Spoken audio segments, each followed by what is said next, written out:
All right, my darling. So for section 2.5, number 5, we went over this once, and I made you write this down. Section 2.5 is dealing with, is a graph continuous? And a lot of times it's asking if a graph is continuous at a specific point. So we use these 3 steps that our professor wrote on the board. I rewrote them a little different so you can understand them a little better. Now, 3 steps. For our first step, what we're going to do is says, does the function of a number exist? For example, if it was, say, -1. So does the function exist at -1? You look at your graph and you find out. It's going to be the same thing for the number 2, except you're trying to find out if the limit as x is going towards that number exists. You get an answer for 1, you get an answer for 2, and number 3 says, does the answer of 1 equal the answer of number 2? If they do, your value is going to be continuous. So, number 5, we had a little graph. I went ahead and rewrote it so you can see it a little better compared to your text. So, question number 5, number 1. It says, does -1 exist in the function?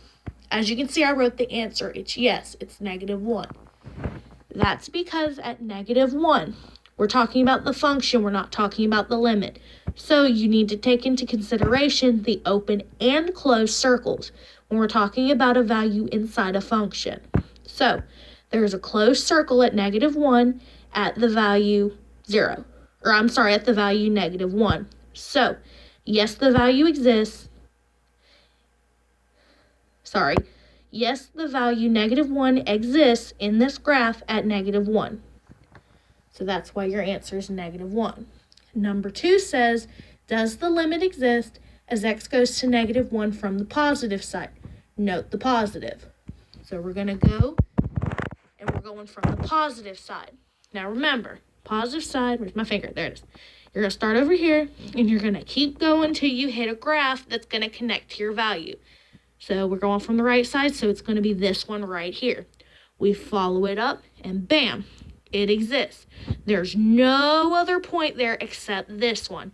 Doesn't matter if it's closed, doesn't matter if it's open. It exists there because that's the only one. So the answer for that one is also -1. So, does the limit as x goes to -1 from the positive side exist? Yes, it's -1. So number 3 says, does your answer for 1 equal your answer for 2? Your answer for number 1 was -1. Your answer for number 2 was -1. -1 does equal -1. So yes, this graph is continuous at the point where x equals -1.